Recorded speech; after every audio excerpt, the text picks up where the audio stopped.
Welcome to Remembering You, a space for slowing down, seeing again, and gathering the parts of yourself that the world asked you to forget. Each week, we wander through stories, ancient, personal, and collective, to explore how perspective changes everything. How what we look at and how we look can open doors to who we truly are. Take a breath, feel your feet. You've arrived. Let's begin remembering you. Sometimes synchronicity is a delightful experience. I had one today as it relates to this episode. You want to hear it? Explain the deep mysteries of how suffering is created Well, and how it can end. Yes, exactly. So I'm on LinkedIn and there's this woman I met. LinkedIn? LinkedIn. Yes, we're going to study the 12 links of suffering and liberation. I'm on LinkedIn. I hadn't noticed that little secret. Oh, it just keeps getting deeper. Mm-hmm. So I'm on LinkedIn. Mm-hmm. And at the very top of my feed is this woman I met a few years ago named Aman Gohal. And she's her own coach, but she also works for Global Leadership Associates. And I was at a training that they were putting on. She's a brilliant woman, does lots of shadow work. Like that's kind of her thing, is specifically pointing to, as a leader, if you're not working your shadow is the one that's doing the work. Mm-hmm. Is kind of a phrase that she will use, which I think is also equally brilliant. And anyway, her post was a description of what each stage of development, like first person perspective, second person perspective, what they do in response to discomfort, which was awesome. Mm-hmm. And I was like, oh, well, we're going to talk about discomfort today. And so the layer she was pointing at, it's kind of like personality. It's a little bit higher up than the one that we're going to be digging into today. And that's a useful layer to understand. It's kind of like, what's the higher level pattern that is visible, a lot easier to see. Mm-hmm. And it gives us, I think, a good entry point into the deeper substrate of like, what is this pattern of reactivity? Sure. Like, what is the deeper pattern that is underneath those that I can see above? Mm-hmm. So anyway, Mm-hmm. I was like, yeah, everybody everywhere is talking about how we react, because there's Suffering. a lot of it. There's like, it's like ubiquitous. It's just a daily part of our experience. It's interesting bumping up against people who strongly deny pain and suffering in their life. I've been there. Yeah. In the way that they always, and most of the time it's, I react to it, or I notice it right away when it's over positivity. Oh, of course. And everything is good, or silver lining it. Yeah. And then humor is the other Oh, sure. hue in the way that some folks will always be laughing and everything is funny. I mean, I'm guilty of that. I catch myself doing that all the time. They're coping mechanisms, and they stem directly from our family of origin and how it was patterned for us to deal with, or to cope with, or to, I would say, go around the pain in our path, versus recognizing that the pain is there in our path as the experience for us to walk with and to learn from and to be our teacher in the experience. And just like every teacher, there comes a time for graduation. That's a good way to put it. And you let go. Yeah. And you step into a new season or in a new path, or you're further down the path, and that teacher is now in the rearview mirror. So we're not talking about anything sadistic here today, or like look for opportunities to beat yourself up. Oh gosh, no. Don't quite the opposite. To do that. No. Life will happen, as we know, Yeah. and the path of least resistance oftentimes is sitting with the resistance. Mm-hmm. Yes. I mean, I've said before, you would think surrender and doing nothing should be like the easiest thing in the world. And it turns out that is kind of the hardest. Like that is that is it's difficult to not react when we want to. So we are when we were going through our meditation training, our teacher presented a very old Buddhist teaching through a modern neuroscientific, modern psychological lens. And I thought it was like, honestly, it was like in the top 2 or 3 things that I learned in that.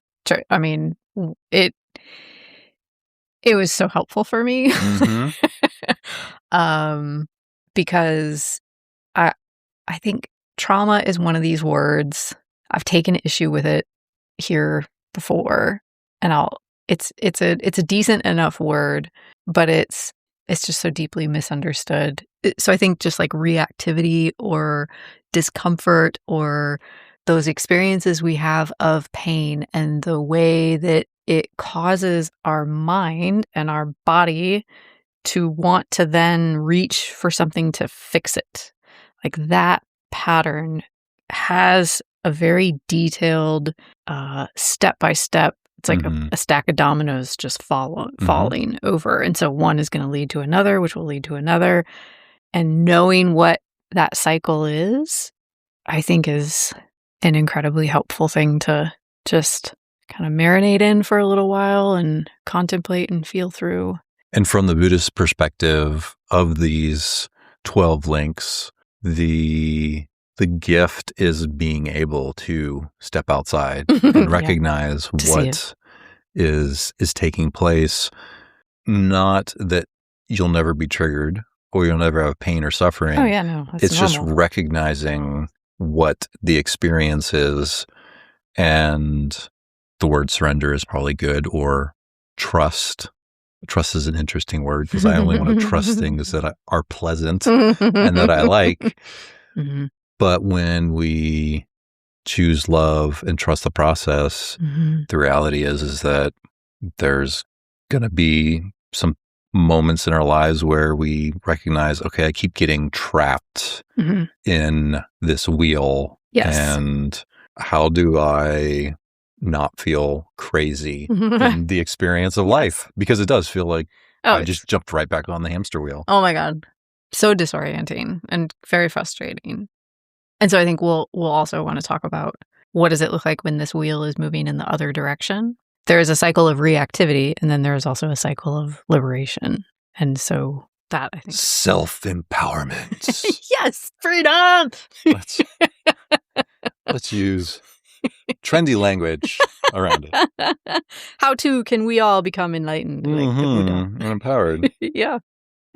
So the Buddhist teachers would say that this cycle is not necessarily something that's isolated to my life or the day that I'm born and the day that I die, but that it is a part of a larger psychological process that's unfolding moment by moment and started at the beginning of time. So it's kind of fractal in that way. Like it is both. It happens super fast in a moment, but also you can stretch it out over a lifetime, over generations, over the history of the entire human species. and we have the idea of reincarnation. There's that too. Yeah. Of one lifetime kind of rolls into another. So as far as painting context for these 12 ideas, there's a way of looking at it as one lifetime, and I'm in the process of experiencing many iterations of the 12 links in my experience. But then there's also what is the 10,000-foot view of since humanity began and the cycle was initiated. Yes. It's one of the things that I've loved about Buddhism, the way they acknowledge, like, we have had turnings, like big developmental turnings in the way we're understanding reality, so to say. That, they've, and I know it's not as explicit in other spiritual traditions, which is it's just interesting. And for me, it's always been a very helpful perspective on spiritual growth. So maybe, and this is just coming to me right now, I'm trying to think how best to describe with a visual image that we can hold in our mind of the turning. So if you think of a face of a clock, there are 12 hours in a day. And so picture the hour hand. For those of you who have never seen a clock that is not digital, there is a clock that has a face and it has these little arms that anyway. You're silly. So as we're talking about 1, 2, 3, 4, 5, 6, 7, 8, 9, 10, 11, and 12, picture the hands of the clock turning around the dial and pointing. And there are times when it can feel that the hands are spinning really fast. And then there is some voodoo or magic or mojo, or once you've reached your 10,000 hours, that you're able to slow the hands on the clock down of experience and just kind of recognize what hour you're at and understand what is to play there. So if we can run with that metaphor, that helps me in my mind right now. Yeah. And I think, so maybe another important bit of context is the earliest hours on the clock, like these, like 1, 2, and 3 are pretty deeply unconscious and automatic for most people. I love that. The wee hours of the morning. Like we're deep asleep. And so there are certain entry points where it's much easier to see it happening in our, like, especially as we're experiencing it, or even just with reflection after it's already passed. But to piggyback on your little voodoo comment, as you practice more and more, you start to gain access to those deeply unconscious, automatic layers. And it is so fun in a kind of weird way to watch yourself and just like to see a whole new layer just reveal itself in a moment is like, oh God, that's been there my whole life. And I'm like this after I had one this afternoon. I made myself a cup of coffee like a couple hours ago, and I don't drink coffee in the afternoon very often. And as soon as I was done pouring the coffee into my cup, I was like, oh, I'm experiencing shame and guilt right now. I am judging myself for having a cup of coffee in the afternoon. I'm like, that is absurd. It's coffee. If I want it, I'm a grown-ass woman. If I want to have a cup, there's nothing wrong with having a cup of coffee in the afternoon. So anyway, it was just it felt like in that moment of recognition, it was just like a little butterfly floated away. And I was like, that's lovely. I don't need to hold on to that. So a moment of suffering was embraced and then surrendered to. And I love the picture of butterflies flying away. That's what the image that popped into my head was, just like, my little coffee shame can just be a butterfly that floats into the sky. And it's so important to say that because there is I'll say misnomer that somehow we as flesh and blood with our, 2 pounds of brain matter? Oh, sure. 4 maybe. 4 or 5 pounds. Are there rocks in your head? Well, Maybe I have 6 pounds. So that one day we'll come to a place that we're never triggered or never overwhelmed or we're never put into a place of feeling whatever your shame is that says you're broken or beyond help or hope. That is a part of the human experience. And I would seriously question and then avoid anyone who says different. Like they have the answer for never. Well, that's a fantasy, I think. Having pain. No. Or suffering. I think that's just another escape. In life. Yeah. Which, I mean, it sure is tempting to imagine that might be true. I was with a hospice patient today, and she is in her late 90s and loves to read. And so I was just asking her about the book that was on her bedside stand and what she was reading and what was impacting her and why she enjoyed it. Number one, she loves reading just for the sake of knowledge, understanding. Like she has a deep curiosity of life and experience. And reading a book takes her outside of the fact that she's on hospice. Sure. Yeah. And she's in a hospital bed. And she can't transfer from her bed into her wheelchair on her own. And she can't get up anymore to get a glass of water, which I got her a glass of ice water because that's what she asked for. And it's okay to have momentary escape or pause or a sense of relief from the suffering in our experience. And the last question I asked her is there anything I can do for you today? And she named, I'd like a glass of ice water. And I said, I'll be right back. And I got her a glass of ice water. And I said, is there anything else? And she said, let's have a prayer. And my next question was, what should we pray for? And she said, I'll let you pray for whatever we need to pray for. And that brought her comfort in the state that as a 40-something-year-old, apart from walking with people or sitting with people at the end of life, like I have zero personal experience of being bedbound and 100% dependent on all ADLs, my ability to care for myself. And I can imagine that there's a lot of suffering there. Oh, gosh. Unimaginable. I mean, yeah, sitting in a healthy 40-something-year-old body, it's kind of unimaginable in a way. Yeah. So let's start with number one. Okay. If you were a Buddhist teacher. Well, I like the modern neuroscience version. Okay. Let's start there.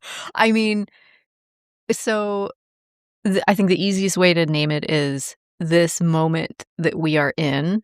Every moment of every day is inherited. It has a history. So like you are never experiencing a blank slate. You weren't even experiencing a blank slate the day you were born. You epigenetics. Yeah. You inherited like literally the expression of your genes. We now through epigenetics, we understand we inherit our parents' trauma and our grandparents and their parent, like in a very real way. And then, of course, there's all the cultural programming. And so if, for example, I didn't sleep well last night, I'm going to feel tired today. And therefore, then I might not be able to think as clearly or make as good of a decision if I had slept. So it's just a very simple opening recognition of cause and effect, really, is what the first, like right at 1 o'clock is trying to say, that you have a history and that history is present and it was present the day you were born and it's present right now. What would you add to that? Anything? The first question that pops in my mind is there really a difference between nature and nurture? Everybody always asks that. It's so fun. It's an interesting question, and there are like relevant explorations for that question in, genetics and certain branches of psychology or science, and to some degree in psychology. But I think when there's also a way in which it's like it doesn't even matter. Right. Like practically speaking, it doesn't matter. But whether it was inherited or whether, if I can point to something and say that was nature, then I'm able to say I'm not responsible for it. Yeah, it does give us a sense of power and control. Little controller. Anyway, that's what I was pointing at with my question. Yeah, I figured. So yeah, I mean, and it's satisfying. I mean, it's very satisfying to be able to pinpoint it in that way. So what is the first link? The framework that our meditation teacher used titled it unconscious reification. Unconscious reification. Okay. But you could just think of it as the inherited moment. That there was a cause that is somewhere behind us in the past that is affecting the current. So it's just cause, effect, cause, effect, cause, effect. And the point is that I'm ignorant to the fact that there's a cause. When you are not aware, that you are in a loop of cause and effect, cause and effect. Now, I think one of the hardest moments, or one of the biggest struggles that I have had when I started to recognize my trauma, for example, like my childhood that I had inherited, it was really difficult for me to rectify how do I relate to, in a healthy way, the things that happened to me as a kid that I did not have any control over. I didn't cause them. I was literally powerless to do a fucking thing about any of it. And so there's a kind of anger and hurt and helplessness that can come along with that. And I think that's an important thing to genuinely feel to the bottom of. However, it can be really easy to stay stuck in that. And eventually we have to shift into, this thing may have happened to me. And like, I did inherit a lot, and I didn't do anything to deserve that. However, I am now an adult, and I have to take responsibility for the way my life is. So it's a hard thing to really rectify the depth of that cause and effect chain. And I think that's one of the hurdles that can kind of prevent us from like really deeply understanding just how big that cause and effect chain is, and like how do we relate to it with wisdom instead of what I don't know. Yeah. And we often think of aha moments when we cry out, Eureka, or let there be light. When the filament in the light bulb finally turned on for Edison, as something that is good and that we're going to like. And that is true. But in the moment when ignorance begins to shift and we begin to see, oh, I was blind to something, or I was missing it, the word that comes is responsibility. Yeah. Like, now I have responsibility over my stuff. And it's important to own what I need to own in my experience. Yep. Well said. Okay, so the second one is, so we are inheriting an experience. Those experiences cause instinctive emotions. So the reality of that first hour on the clock causes the second hour, which is essentially the trigger of subconscious, viscerally felt, experienced emotions. So your body and your brain is responding to the environment that it's in. It's really all that's going on. And that, your brain and your body is going to transmit a whole cocktail of neurochemicals. And so depending on the history that you have, so let's say, for example, a colleague at work treated you unfairly. Depending on your personality and everything that's happened to you before in the past, you will experience that in a particular kind of way. Maybe you have a flash of anger, or you feel panic or fear, or you feel shame, whatever it is. So your body is going to respond in this very subconscious, automatic, visceral way that, you're going to, whether or not you're actually paying attention to it, but it's in, maybe it's an alarm bell in your chest or like a cold sinking feeling in your gut. That's. Mm-hmm. So our somatic awareness. So not being somatically aware. Mm-hmm. I remember when I was in my late 20s and started to realize that every time I would go to visit my parents, that I would end up with a fever and vomiting. Yep. That's a big response. That had always been my experience on some level. Yeah. And when the understanding came, so this second one is pointing to, hey, listen to your body. Because your body is going to show you that you have some habitual reactions and some conditioning and unconscious patterns to your experience. Yep. Yeah, it can't lie. I mean, your body, it's just your brain and your gut and and of course all of it it's registering everywhere in your organs and your muscles and your brainstem. I mean, so then that causes number 3. So you've got the default mode network in your brain. That's the thing that's responsible for like the thoughts that refer to yourself, your sense of me. It's kind of like the narrator that's in your mind wandering when you're just not doing anything super focused. And so your body has experienced a visceral thing.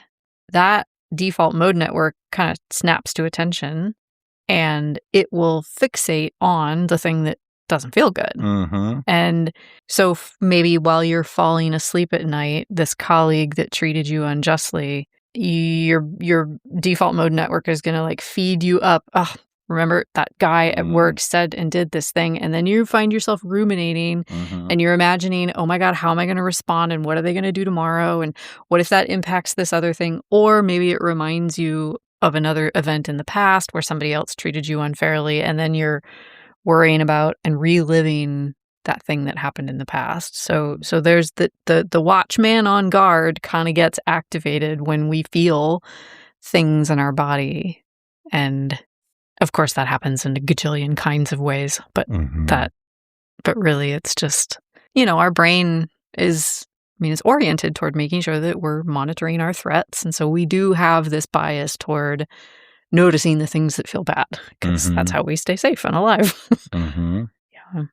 It's probably worth saying that there are certain mindfulness practices that can aid or support or help point to what our experience is in relationship to awareness arising.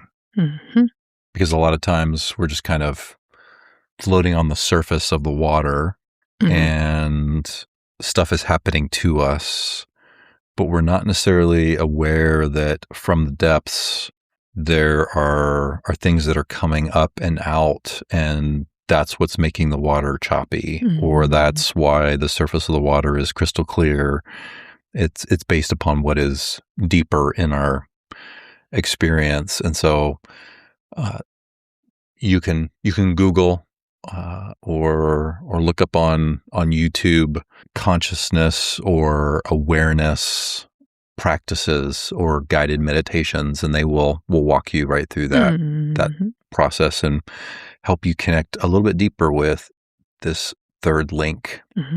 Do you what do you do when you notice your mind is ruminating or worrying or? So our mind is always creating content. Yeah. Our mind is worse than TikTok. That's well said. There's always something on the feed. Click on it, swipe it, move it.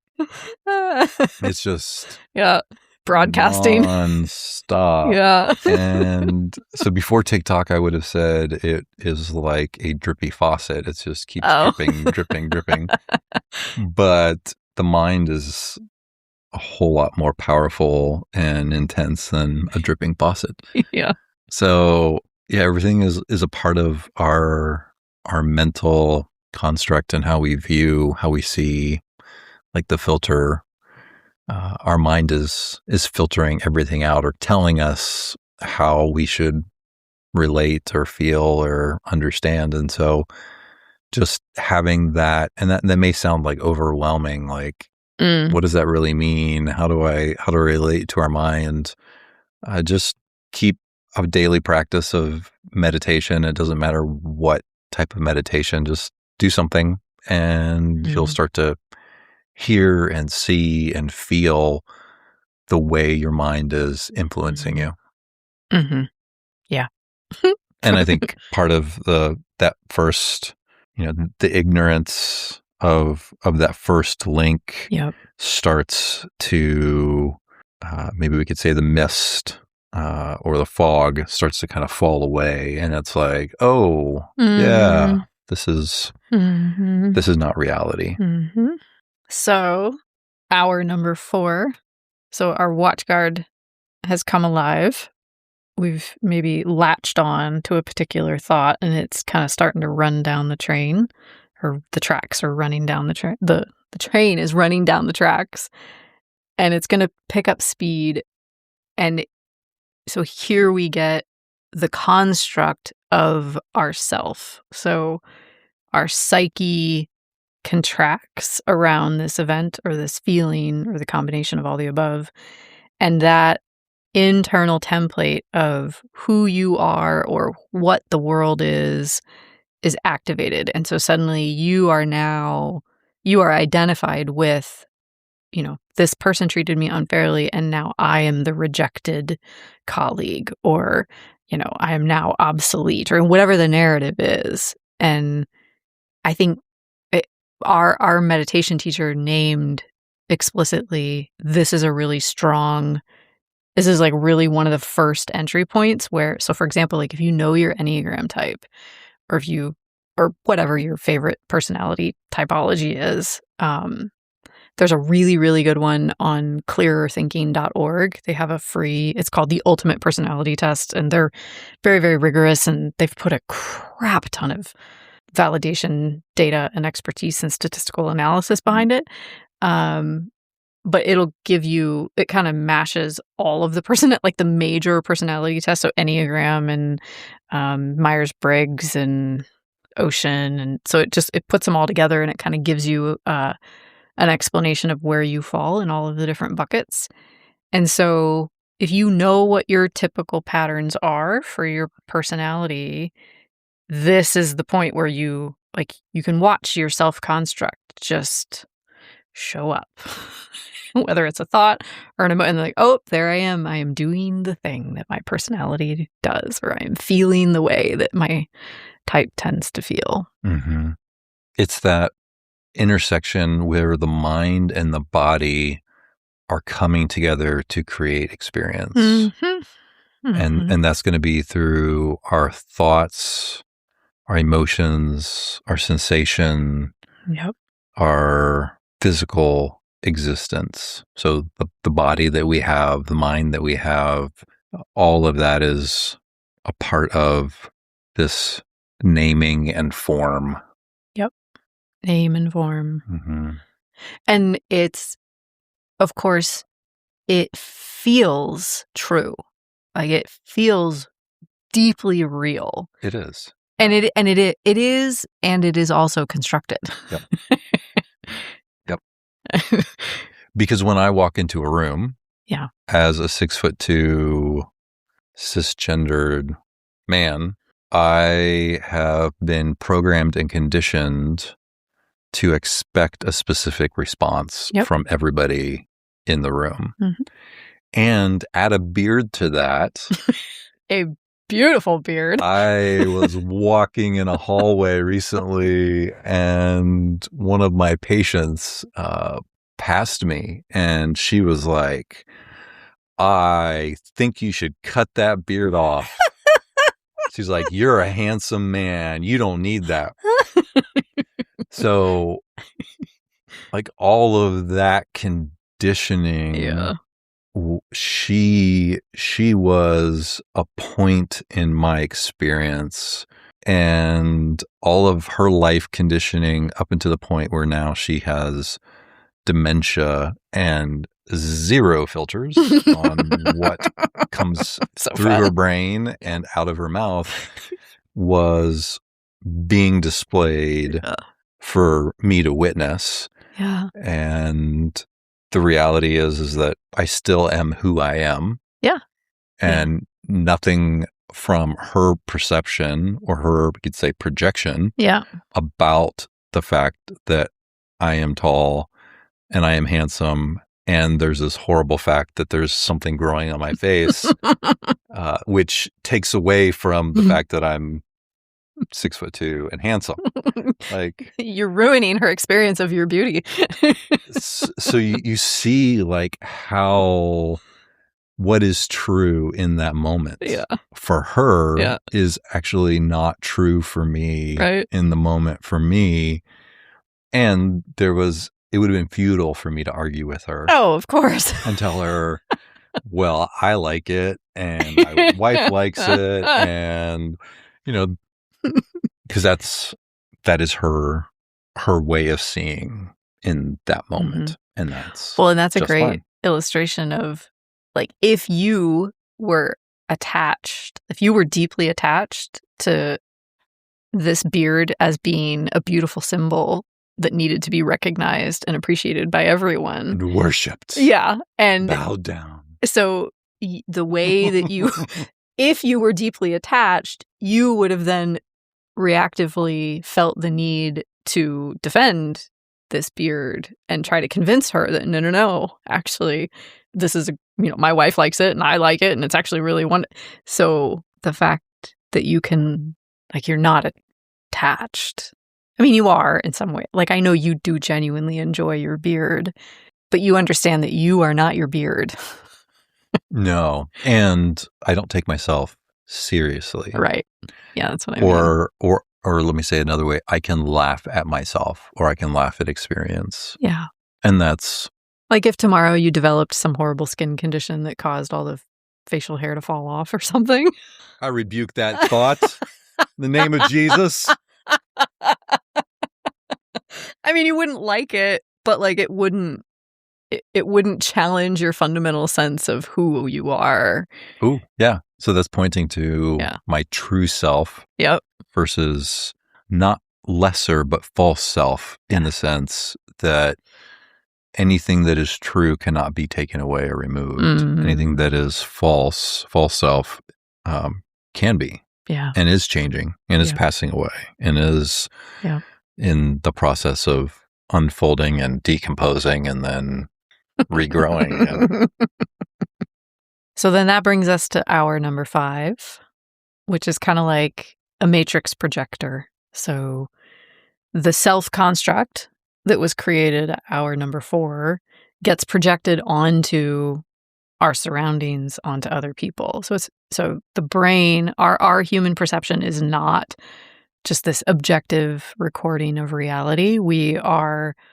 It is like a predictive processor that is designed to guess what it is that's going to happen next. And of course, we're doing that based on everything we've ever experienced before. And so we actively distort raw sensory data input. Like we will actively filter our visceral reality in order to match an internal narrative.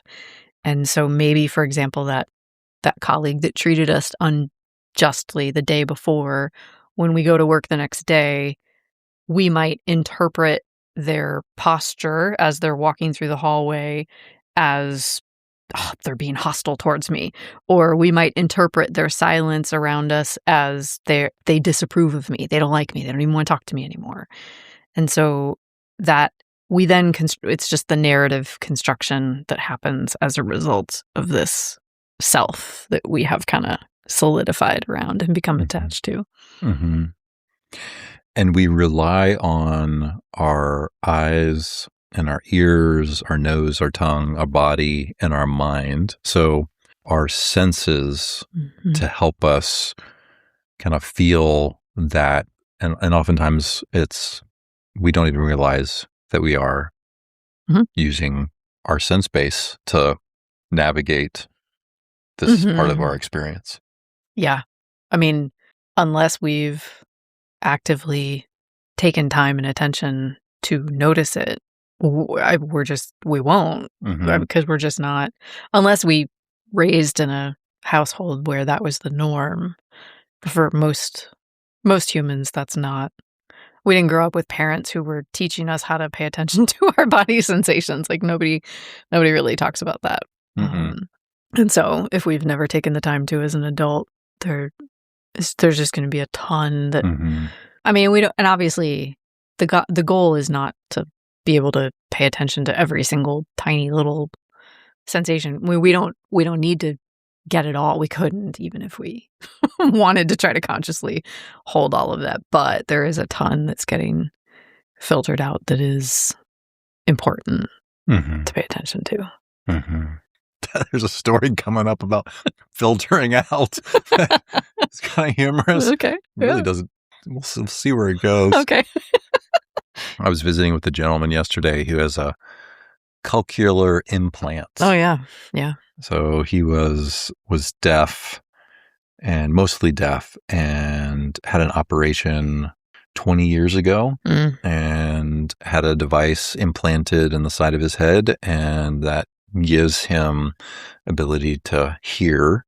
And his wife made a comment about his selective hearing, and especially when they go to bed, like there can be World War III taking place and he's not going to wake up. And he looked at me and he said, I would never use that during the day. And I laughed because my grandfather who has hearing aids would act like he couldn't hear certain things. That he has selective hearing. When my grandmother would call for him or ask for him, he would be like, what? My hearing aid's not turned up, kind of a thing. And kind of was able to bypass that. So I imagine, based upon how we rely on our senses, or maybe we have a deficit or a disability or are unable to connect in a certain way to our physical sensation base, and that probably has some bearings on our experience as a whole as well. Yeah. Selective hearing. Yes. One of the things that has always been super helpful for me kind of at this point of distortion in the wheel of suffering is when I notice, so let's say that colleague who treated me unfairly, and then I interpret their silence as meaning they don't want to talk to me. If I can notice my mind is telling me, my mind is making a story that they don't want to talk to me because they're being quiet. Because we believe our own thoughts almost without question.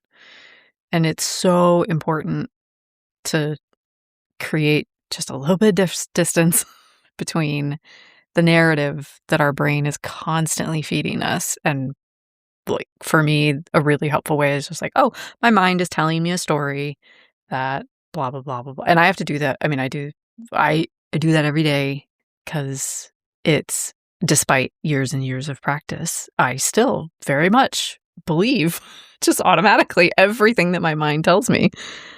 And it's, I don't know that practice ever goes away. Which then leads us to hour number 6, where essentially, well, I kind of already just said it. We believe our own narrative. So we are fully living in this self-generated reality where we think we are actively being targeted if we stay with this example of the colleague who treated us unfairly. So our perceptual system filters out actively the cues from other people or the world around us that we're actually safe and we are actually connected and things are okay. And we kind of are trapped in our own subjective reality of that's been generated entirely by our own conditioning and by our own experiences. And so this is kind of the fundamental or basic meaning of the word trauma. That trauma is just that constructed reality that we then just automatically believe, and it filters out all of, like, I can't tell you how many times if I open up the newspaper online or I watch something and I see something terrible about, I don't know, the latest bullshit in Iran or whatever, and it feels terrible. Like my heart races, my stomach gets upset, my mind will think all kinds of thoughts. And very often I will just walk outside and just notice nothing is wrong right now, objectively. The sun is shining, the birds are chirping, the grass is green. Like right now, I am safe. And that is very, very difficult to, like, though it's disorienting how activating that trauma loop, like when we get to this hour and we're in our constructed reality, to then notice everything's actually just fine. That's a hard one. I had experience this week where we had a new patient, and for some reason, our EMR, electric medical record system, was not sending me the visit on my tablet. And I let somebody know in the morning, and then I let somebody know in the afternoon, and it's end of day, and I still don't have the visit on my tablet. And I've gone through the selective refresh, and I've synced, and I've done everything, and it's still not there. And the visit came and went, and I'm just like, well, I will just keep waiting. And eventually I got our director of nursing involved, and he didn't respond at first. And so somebody else on the team responded when I said, it's still not here. What do I need to do? And like only people further up the food chain are able to go into back office and make the changes and push visits through. And he didn't say anything. He didn't say he was on it. He didn't say he was looking at it. He didn't say he was making changes. He responded with, Ryan, sync your device.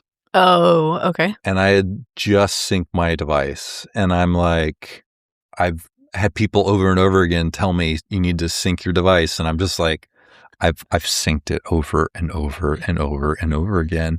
And the first thought that popped to my mind was, he's just trying to drive me crazy and tell me to sync yet once more, and nothing's going to change. And I click sync, and the visit came through onto my device, and I was good. But there was that split second of, I've already done this numerous times today, and it didn't happen. And why is he telling me to do it one more time? Yeah. Yep. Which, he's a great person. He's not trying to make my life miserable. He's not actively trying to drive you crazy. And I was frustrated with the system. Of course. And so my little bit of a short fuse, I felt it in that moment. Oh, yeah. Yeah, totally normal. Understandable. So our sense organs meet objects in this moment. Like the touchable, tangible world. We're seeing something, we're hearing something, we're thinking, and then we're touching. And that's generating a response in our experience. Yep. The next hour on the clock is basically, none of this feels good. This feels bad. Like, the the mental movie that is playing in our head or the emotions that we're in the thick of, our stomach is in knots, our chest is tight, our heart is racing. This just doesn't, it fucking sucks. Mm-hmm. There is nothing about this none of this is very comfortable, but this is definitely like a big moment where all of this is coming together in a way that is just like, this is bad. And it doesn't feel good. Like we are in the suffering. So it's like we're tagging every experience. We're saying this is a good experience or this is a bad experience. Mm-hmm. I like this or I don't like this. Yep. That's a good way to put it. It's neutral. Yeah. And that's automatic. Oh yeah. Yeah. We just have a very intuitive sense of I like this, I don't like this, or this. Yeah. Yeah. And using our taste buds as an example, it's we have learned taste based upon our mother's milk, and from that sweet milk, then we base our next tasting experience. Normally it's sweet or sour, and so we've got these three: sweet, sour, bitter. Yeah. And we start to filter everything through those. It's a good analogy. So when something doesn't feel good, that then triggers the next hour. So now we're at hour 8, which is we crave relief. Like you could think of it as like a hunger, a desire to make this go away. And our ego will experience the tension between this is uncomfortable and I don't like it, and I therefore want to make it go away. Like that tension is really like an existential threat to the ego. The ego does not want to sit in that tension at all. And it can be an overwhelming tension, but it can also be super subtle and fleeting. Like we hardly recognize it because it happens so often. But so, this hour, I suppose like all of them, there's a huge range in how intense, but there is some level of I crave relief from this discomfort. I can also imagine that there is an ignoring of the neutral experiences in our life. So, and then maybe even a rejecting of unpleasant. Yeah. Like how many of us, it's easy to let our inbox fill up because there's stuff that it's not a fire. Like I can get to it whenever.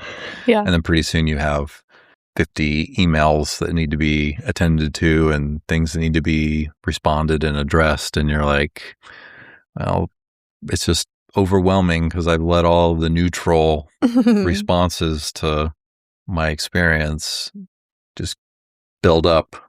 Mm-hmm.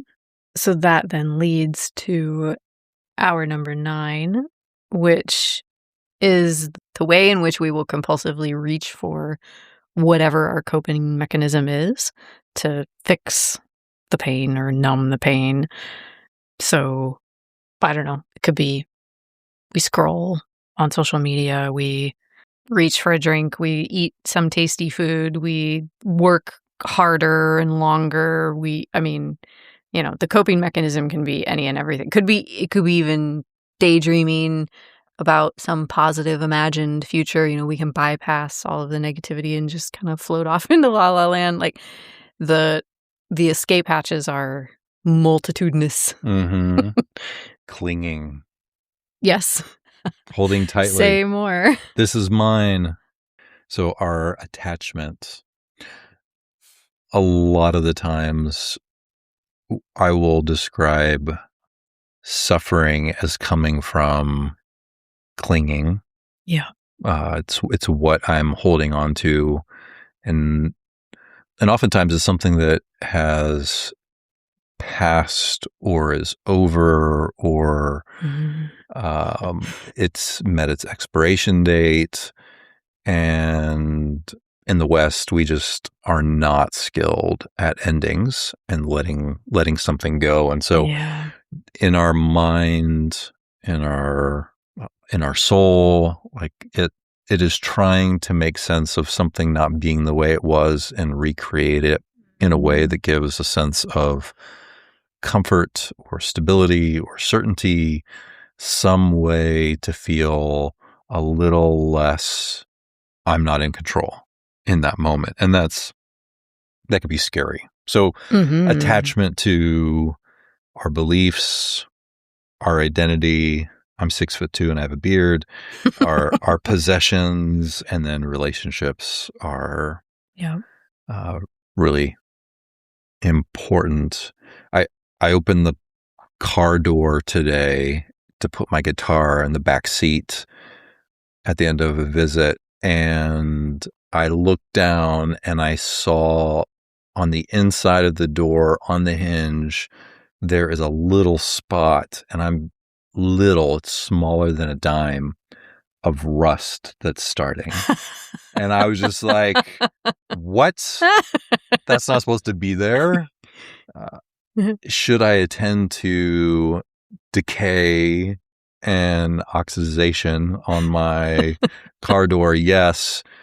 Is it something that I need to become obsessive over? And so there's a recognition of responsibility without obsession and or excessive compulsive kind of fear and anxiety and going into a spiral around all of that. And hopefully not, but that's what 9 is pointing to, is that we will hold on to things, especially things that really we have no control over, but we're trying to find control because our mind is telling us that we should somehow have control. Yep. Yeah. And this one is another really, I mean, there's so many kind of inflection points. Like when we're when we're wanting to reach compulsively for the thing, when we're clinging, can we, like, for example, when I was dealing with my alcohol addiction, I would feel the anxiety rise in my chest around 4 or 5 o'clock in the evening. I had a decades-long habit of then just pouring myself a drink. And could I just sit in the fire of that discomfort? And I gave myself, it was very, very kind and generous with myself to the best that I could. I knew it was important for me to go slow and to be kind. And I would just say, can I just give myself 10 minutes of not reaching for the drink? And can I just sit in this discomfort? I don't need to demand perfection and say that, I am quitting today and I am never going to have a drink. Like, that's too big of a step to take. I need to start really, really small. And so can I just sit here for 10 minutes? And can I notice when I'm also compulsively reaching for the shame and beating myself up? So there's a lot of there's more than one cycle loop going on in this moment. So I'm sitting in the reactivity, and then I'm also judging myself. And so can I notice that and just pick up some compassion and be kind and remind myself, like, this is a practice. And just like anything else, the more you practice it, the easier it will become and the better you get at it. And it took me, I don't know, 1.5 years to finally get to the place where I stopped drinking. So that loop took a really long time to unwind. And in relationship to a whole lifetime, it really was actually pretty swift. Sure. Thanks. Yeah. Thank you. You can frame it that way. Yeah. Well, that's very sweet of you. So this leads us to hour number 10, which is essentially all of these repeated patterns kind of get hardened. So when we are reaching for the same coping things over and over and over, it crystallizes into, like, the longer we have our habits, the harder they are to change. The more deeply entrenched they become, and it becomes such a well-worn pathway. We look at it from a neurobiological perspective and notice that these are pathways in our brain and our body. Like, our body's cells have come to expect this particular cocktail, even if it's a stressful cocktail of hormones and neurotransmitters. When those little docs, like when we resist and when we sit in that discomfort, our body will crave the stress, and we'll get this like signal of no, just do the thing. So anyway, I think any of us, if we're paying attention, we notice the older we get, the more difficult it becomes to really shift some of our big patterns. And that's really what this one is trying to illustrate. Becoming. Yeah. The identity we begin inhabiting. Yep. Yeah, that can be rough. And I think in my experience, it is inevitable to realize that we become the person our attachments create. Mm-hmm. That's a good way to put it. So one of my attachments in my first half of life was the attachment to doing it right so that I would get the right outcome. Like kind of a perfectionistic kind of thing? Yeah, perfectionistic, very transactional. Mm-hmm. If I follow God's commands, then I will get God's blessings. Yep. Which is classic Christian prosperity gospel. And that clinging to my attachment to certainty and being able to control the outcome was creating somebody who was not having a lot of fun. Were you a stick in the mud? Although, no, like nobody would say that I was a stick in the mud or that I wasn't happy. And on the inside, my attachments were creating something inside of me that was not my true self. Mm-hmm. I see what you mean. Mm-hmm. Yeah. Rigid. Too rigid. Yeah, black and white. Very, well, somebody has to hold God accountable because I held up my end of the bargain, kind of.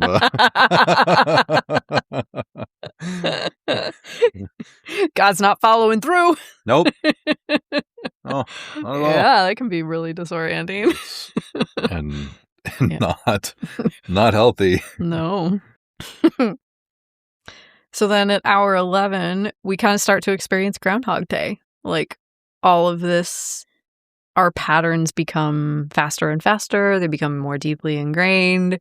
Our self-construct gets more and more rigid or simplistic, or whatever the term is that's appropriate. But we loop it so many times.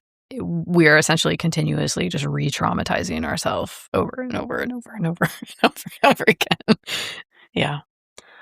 You could also tap into pop culture and the idea of recreating yourself. So birth is the idea of a new self is born. Yep. Now I'm the victim. Now I'm the successful one. Now I'm the failure. Like our identity can get pretty whacked.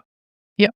And then the last one we could think of as, depending on what time scale we're talking about, but maybe a more modern term for this would be burnout that happens as a result of this continuous traumatic looping and so eventually this whole process is going to take a pretty massive toll. So if our nervous system continues to get flooded with cortisol and adrenaline, at the wee hours of the morning and then the whole rest of the day, we're going to be tired. Our brain's not going to function well.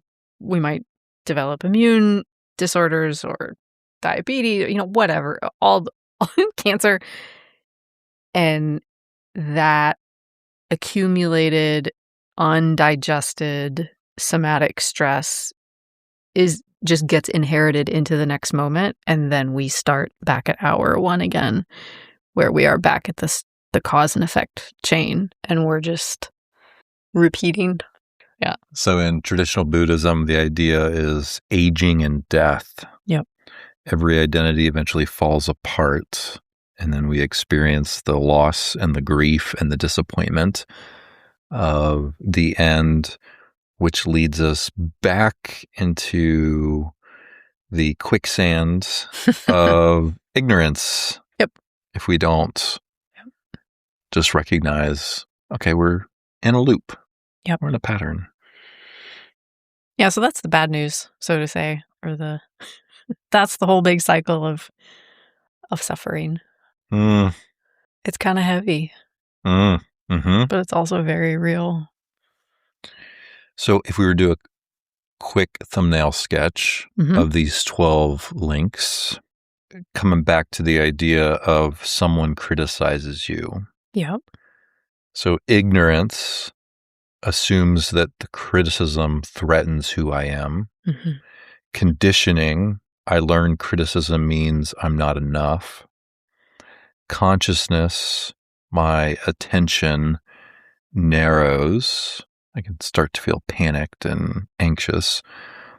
Mind and body, my heart begins to race. Contact, literally the world, or rather the words land in my experience. Mm-hmm. It becomes a felt experience. Feeling, it feels unpleasant. Craving, I want the discomfort to stop. Clinging, I defend my identity. Becoming, I become the offended person. Mm-hmm. Birth, a conflict begins.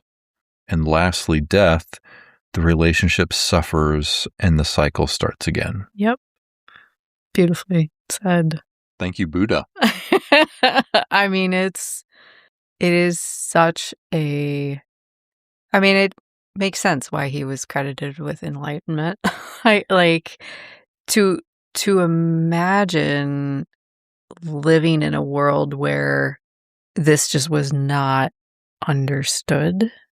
That's a pretty powerful thing to contemplate. I mean, in a way, the first time we ourselves wake up to this kind of pattern in our life, is a little mirror of what that must have been like. But, I mean, it's such I love the detail of it. To have 12 steps is kind of a lot. But it gives us, it's a complicated cycle. It's sticky. It likes to escape. It likes to evade our understanding. And so having something detailed enough that can make all of the necessary movements recognizable is so helpful. It's important to recognize or to name that Buddha taught that we don't have to break every link. Oh gosh, no. It's just simply cultivating. And I think the word cultivate is a great word here. Like you would cultivate your vegetable garden. Like there is time and attention into preparing the soil in the fall and the winter before you plant the seeds in the spring. Yeah. And that cultivation is simply bringing the awareness into our experience before a craving becomes clinging. Yeah. So, friends, this was the bad news of the 12 links of Buddhism. Uh-huh. And we're going to talk about how the wheel, or we could say how we turn back time. Instead of the hands on the clock going clockwise to the right, how do we experience the hands of the clock going to the left? Yes. Actually, that doesn't work, but how do we turn back time? Turn back time. The metaphor falls apart. It does start. As I was saying it, I'm picturing in my mind, I was like, nope. How do we turn the wheel in the other direction? Failed. Yeah. Well, as we wrap up this episode, thanks for being with us. There is a scripture that comes to mind, and it's Jesus on the cross and his prayer, Father, forgive them, for they know not what they do. Yeah. And there is a gift of grace and mercy in that prayer of recognition that there are a lot of folks in our lives, and then also we can be ignorant of what is going on. And it doesn't mean we're broken. It doesn't mean we're flawed and failed and hopeless. It just means that we're in process and it's okay. Mm-hmm. And everyone, no matter how quote unquote enlightened they are, is in a process. Like, I think this awakening experience is likely infinite. And so, even Jesus himself was in a process. Mm-hmm.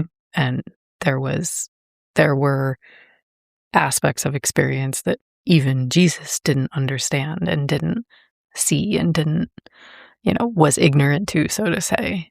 It's uncomfortable to make the statement that Jesus went into the desert for a long period of time for the temptation and was tempted because he needed that experience in his life. Yep. Right.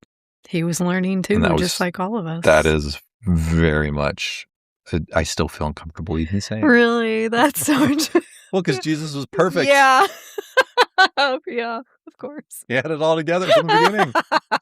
It's a nice story. It's feeds into the shame. Yeah, of course. I'm broken and messed up and will never make it, but that's also another story. Yep. Just another story. Yep. Well, thank you. All right, friends.